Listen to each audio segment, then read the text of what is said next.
네, 안녕하세요. 자, 어제 이제 넥사이언스하고 그다음에 이제 제약, HLB 제약 이렇게 말씀드렸을 때 파워도 좀 얘기해 달라 이렇게 말씀해 주셨는데, 자, 오늘 파워부터 좀 말씀드리고 그다음에 제약하고 넥스를 같이 보도록 하겠습니다.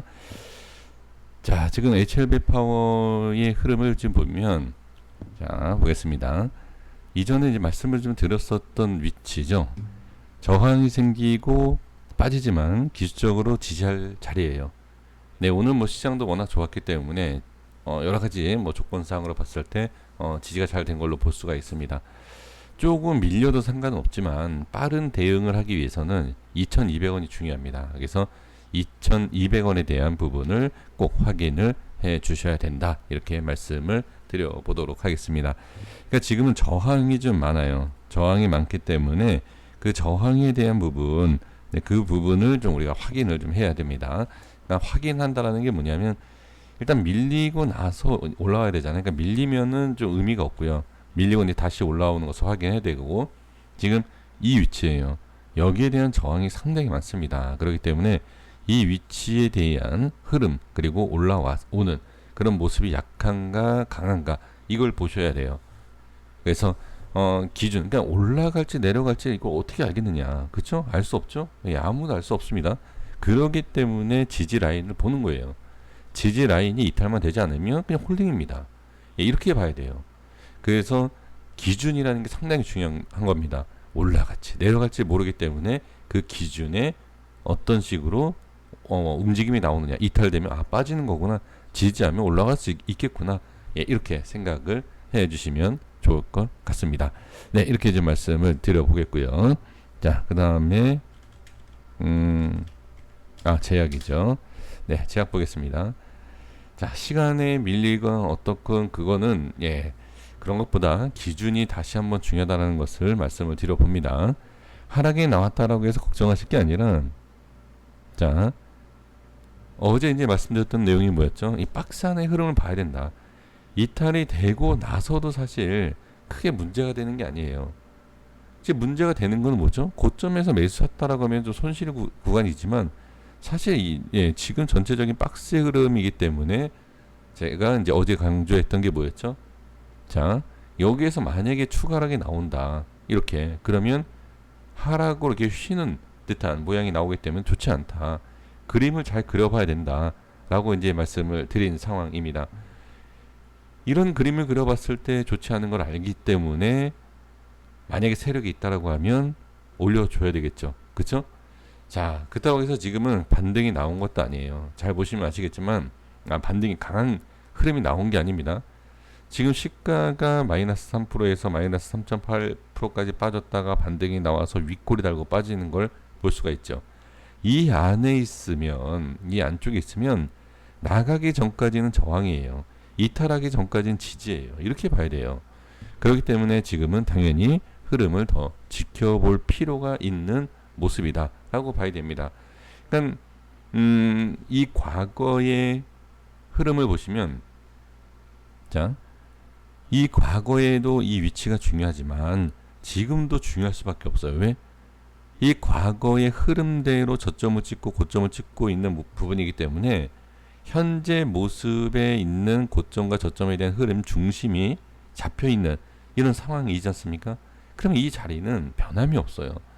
이 중심에 대해서 완전히 벗어난다든지, 상승이든 하락이든 완전히 벗어난 다음에 중심이 이동이 되면 모를까, 지금은 이런 흐름이 아주 정상적이다. 그래서 올라가는 방향이 나올지 내려갈지는 모르지만 기준은 잡을 수 있다, 이렇게. 그렇죠? 그리고 지금 모든 이평선에 대해서 지지와 저항이 생기고 있는 구간이기 때문에 아주 중요하죠. 그러니까 단기적으로 어떤 흐름이 나오는지를 보셔야 돼요. 아주 중요한 위치입니다. 이렇게 확인해 주시면 좋을 것 같고요. 네, 넥스사이언스 바로 결론을 말씀드려보면, 어제 뭐라고 말씀드렸죠? 기사, 뉴스, 재료, 악재, 호재, 이런 걸로만 매매하시는 분들은 그냥 손절해야 돼요. 이런 기준이 있던 20선이던 뭐 아무 의미 없습니다. 그냥 손절 쳐야 됩니다. 근데 손절 박상 안 나가죠. 손실, 만약에 이런 데서 매수하신 분들은 아, 손실이 큰데 좀 기다려 봐야 되는데, 기술적이고 차트에 대한 매매를 비난하고 안 좋게 얘기를 하지만 실제로는 네, 이렇게밖에 안 돼요. 그러니까 제가 누구를 또 이렇게 뭐 얘기하는 건 아니지만 보세요. 많은 전문가분들이 차트에 대한 기준을 무시하고 기술적인 걸 무시를 합니다. 그리고 재료, 호재, 뭐 이런 기업적인 분석, 뭐 분석 일주일 내내 합니다. 그쵸? 일주일 내내 하는데 손절은 자 이평선 20선 이탈하면 손절할게요. 일주일 내내 분석하고 들어가는데 1초도 안 걸려서 기준이 잡힙니다. 아닌가요? 그러니까 이게 실제로 우리가 매매를 하시는 분들, 정말 매매를 해 하는 분들은 어떤 기준이라도 확실하게 잡으셔야 된다는 거예요. 그러니까 제가 이 상황에서 이걸 왜 말씀을 드리냐면, 악재라는 것도 세력이 만드는 거고요. 호재라는 것도 작업을 치기 위해서 이 위에서 만드는 거예요. 절대 당하시면 안 됩니다. 제가 다시 한번 말씀드리지만 뭐 받아들이실 분들만 받아들이시면 돼요. 네, 받아들이실 분만 받아들이시면 되는데 기준에 있어서는 확실히 잡으셔야 돼요. 차트든 뭐든. 그러니까 지금 좀 전에 말씀드린 것처럼 악재 이런 내용을 갖고서는 기준이다. 손절 쳐야죠. 최저점에서 손절 쳤어야 됩니다. 억울해도 했었어야 돼요. 그러니까 그런 기준은 반드시 하셔야 된다. 그러니까 이 기준을 찍고 올라갔다라고 해서 제가 뭐 지금 이렇게 들리시는 분들 계실 거예요. 약간 좀 비아냥거리는 것처럼 얘기하는 것 같다. 이렇게 분명히 들으시는 분 그렇게 들으실 겁니다. 그렇죠? 저도 손절치고 상한가 가는 종목이 수두룩합니다. 제가 이 말씀 드린 이유가 뭔지 아십니까?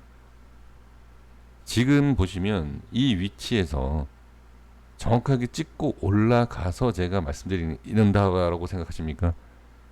지금 위치 상당히 중요합니다. 그리고 이 흐름과 이러한 내용에 있어서 급등을 시키면 상관이 없어요.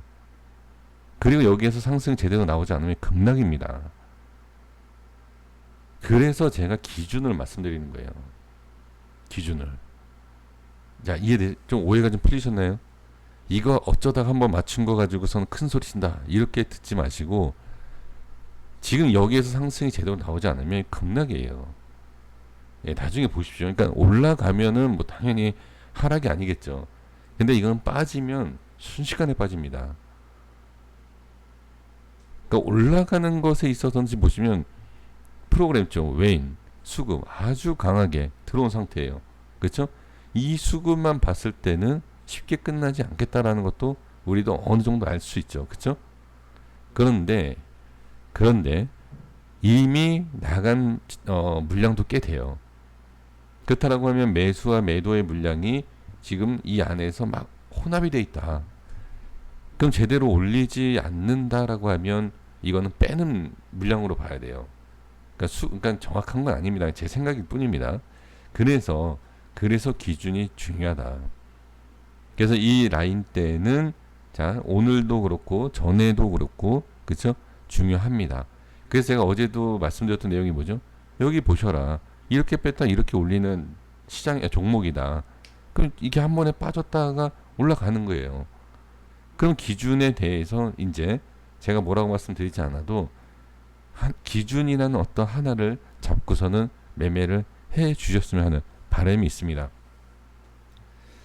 그러니까 상승이 나오면 뭐 하락이 나와도 뭐 저랑 상관없죠. 근데 하락이 나왔을 때 우리 투자자분들께서 손실이 커질 수 있으니까 제가 좀 이렇게 말씀을 이렇게 드리는 거니까 좀 불편한 내용이었다라고 하더라도 좀 용서하시고 지금 기준은 분명히 잡으셔야 됩니다.